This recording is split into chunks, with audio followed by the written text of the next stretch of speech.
వంగవీటి మోహన్ రంగారావు గారు ఒక టైగర్. ఆయన ఎలా చనిపోయారు? పేదలకు ఇళ్ల పట్టాలు ఇవ్వాలని విజయవాడలో నిరాహార దీక్ష చేస్తూ ఉంటే అర్ధరాత్రి చంద్రబాబు నాయుడు గారి గవర్నమెంట్, తెలుగుదేశం పార్టీ అధికారంలో ఉంది, అర్ధరాత్రి నరికి చంపారు.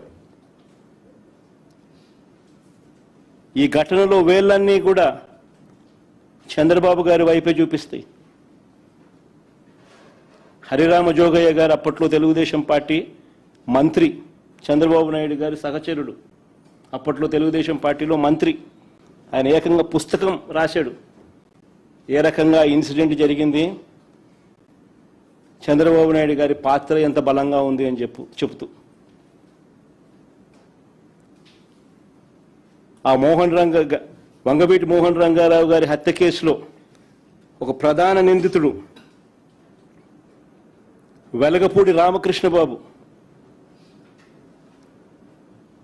ఇప్పుడు తెలుగుదేశం పార్టీ ఎమ్మెల్యే.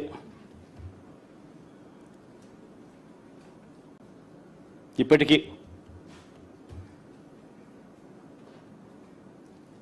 ఇంకా ముందుకు పోదాం. హత్య రాజకీయాలు ఎవరియో, కుట్ర రాజకీయాలు ఎవరియో, శవ రాజకీయాలు ఎవరియో, ఇవన్నీ కూడా ప్రజలందరికీ కూడా తేటతెల్లమవుతా ఉన్నాయి. ఎన్టీఆర్ గారి మీద దాడి చేసిన కేసులో మల్లెల బాబ్జీ అనే వ్యక్తిని పోలీసులు అరెస్ట్ చేశారు. కొన్నాళ్ళ తర్వాత అతను ఒక లాడ్జీలో డెడ్ బాడీగా మారారు. డెడ్ బాడీగా మారిన ఆయన తన జోబీలో ఒక లెటర్ దొరికింది పోలీసులకు. ఆ లెటర్ సారాంశం ఏమిటంటే తనకు 3 లక్షలు ఇస్తానని చెప్పి చివరికి 30,000 ఇచ్చారని దాని సారాంశం. అసలు ఎన్టీఆర్ మీద దాడి కోసమే డబ్బులు ఇచ్చారా, అది నిజమైతే ఇచ్చిందెవరు అన్నదానిపై దర్యాప్తు లేదు.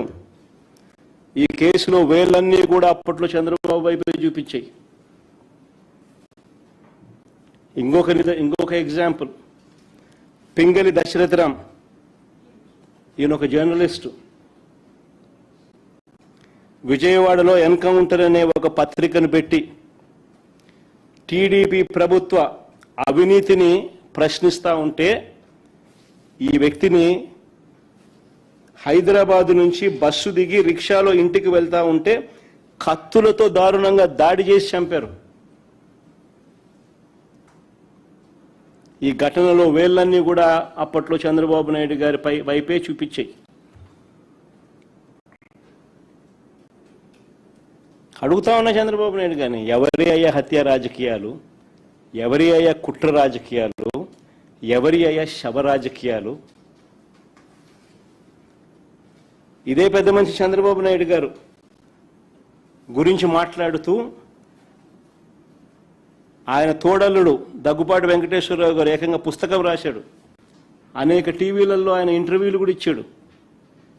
ఆయన అన్న మాటలు ఆయన పుస్తకంలో రాసినటివి. ధర్నాలు ఆందోళనల సమయంలో బస్సులు తగలబెట్టాలంటూ చంద్రబాబు పార్టీ క్యాడర్కు చెప్పేవాడని.